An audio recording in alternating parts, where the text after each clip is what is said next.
A carta de Paulo aos Efésios. A história como Paulo chegou à cidade de Éfeso é muito interessante. Você pode ler sobre isso em Atos capítulo 19. Éfeso era uma cidade enorme. Era o epicentro de adoração da maioria dos deuses gregos e romanos. E durante mais de 2 anos, Paulo teve uma presença missionária realmente eficaz lá e muitas pessoas se tornaram seguidoras de Jesus. Anos depois, após ser preso pelos romanos, Paulo escreveu essa carta. O movimento do pensamento dessa carta divide-a em 2 metades realmente claras. Na primeira metade, Paulo explora a história do Evangelho, como toda a história alcançou seu clímax em Jesus e na criação desta comunidade multiétnica de seus seguidores. A segunda metade da carta está ligada à primeira através da palavra portanto. E aqui Paulo explora como a história do Evangelho deve afetar a forma como vivemos cada parte da nossa história de vida, pessoalmente, em nossos bairros e comunidades e em nossas famílias. Então, vamos nos aprofundar e ver como Paulo desenvolve tudo isso. O capítulo 1 começa com um belo poema em estilo judaico, onde Paulo louva a Deus, o Pai, pelas coisas surpreendentes que fez em Jesus Cristo. Desde a eternidade passada, o Pai teve como propósito escolher e abençoar um povo da aliança.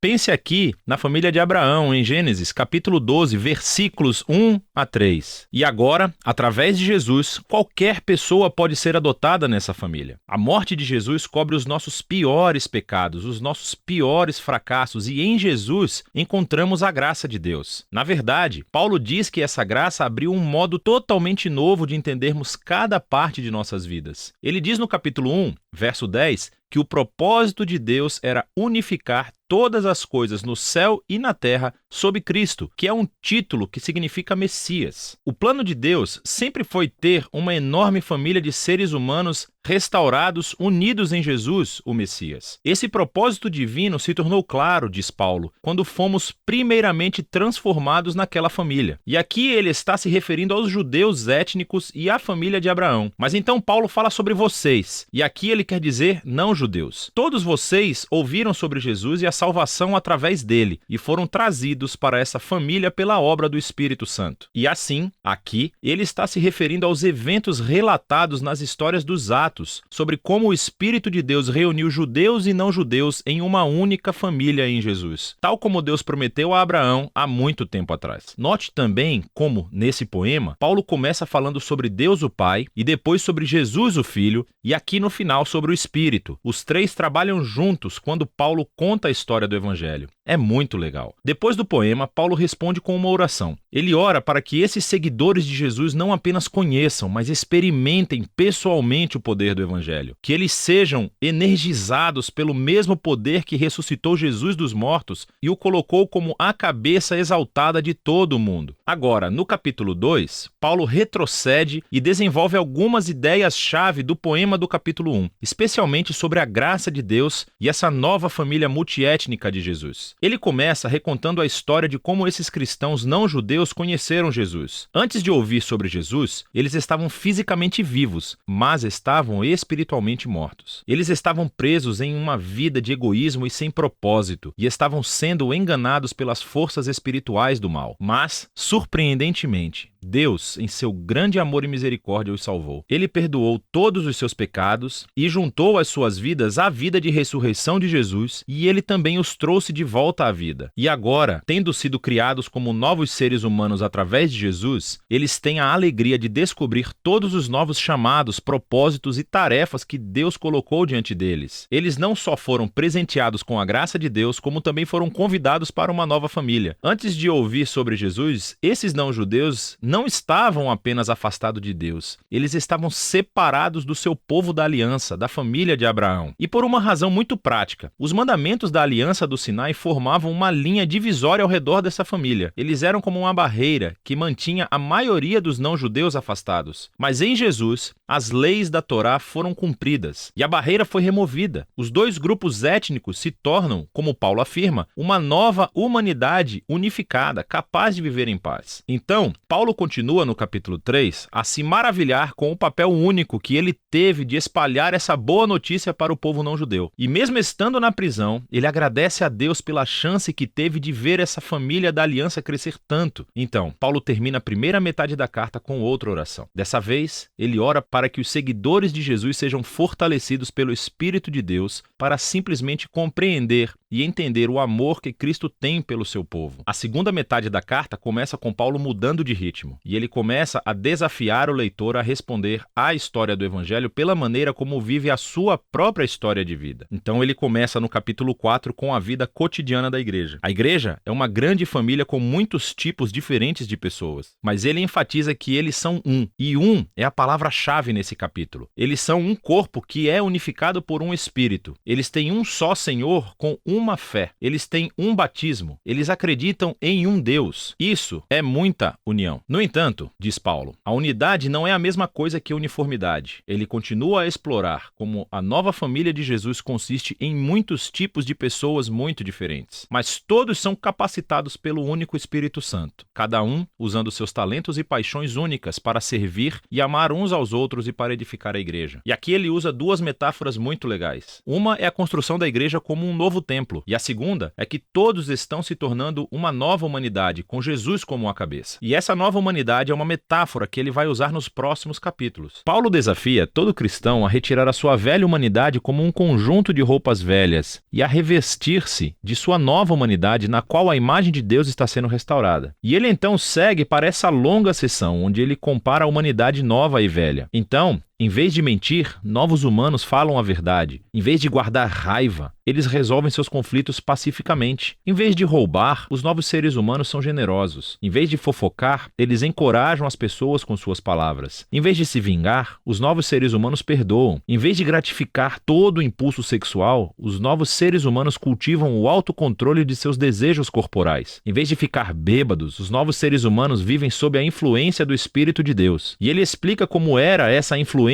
de 4 maneiras diferentes. As 2 primeiras têm a ver com o canto. Cantar juntos, mas também cantar sozinhos. E isso é realmente interessante. A primeira coisa que Paulo pensa sobre como o Espírito funciona na vida do povo de Jesus é cantar e música. O terceiro sinal da influência do Espírito é gratidão por tudo. E a quarta é que o Espírito obrigará os seguidores de Jesus a se colocarem abaixo dos outros e a elevar os outros como mais importantes que eles mesmos. E Paulo, na verdade, expande esse quarto ponto mostrando como isso funciona no casamento cristão. Então, você tem uma esposa que segue Jesus. Ela é chamada a respeitar e permitir que seu marido se torne responsável por ela. E o marido é chamado a amar a sua esposa e usar sua responsabilidade para colocar a sua vida egoísta de lado e priorizar o bem-estar de sua esposa acima do seu. E Paulo diz que esse tipo de casamento está realmente reencenando a história do Evangelho. As ações do marido imitam Jesus e o seu amor, e o seu auto-sacrifício. As ações da esposa imitam a igreja, o que permite que Jesus a ame e a faça nova. Paulo então aplica a mesma ideia a filhos e pais, bem como escravos e mestres. Paulo encerra a carta lembrando a esses cristãos a realidade do mal espiritual. Esses são seres e forças que tentarão prejudicar a unidade do povo de Jesus e a comprometer a sua nova humanidade. E assim, Paulo os desafia a permanecerem firmes e a colocarem esse conjunto metafórico de armaduras corporais que ele descreve em detalhes. E Paulo tirou todas essas peças de armadura do livro de Isaías e como Isaías descreveu o rei messiânico. E agora, como seguidores do Messias, precisamos adotar os atributos do Messias como nosso, porque nós formamos o corpo de Jesus. Na prática, acho que Paulo quer que os cristãos comecem a formar hábitos, usando proativamente a oração e as escrituras em nossos relacionamentos uns com os outros, para nos ajudar a crescer e a amadurecer como seguidores de Jesus. E essa é a carta aos Efésios, muito poderosa. É onde Paulo resume toda a história do Evangelho e como ele deve reformular cada parte da nossa história de vida.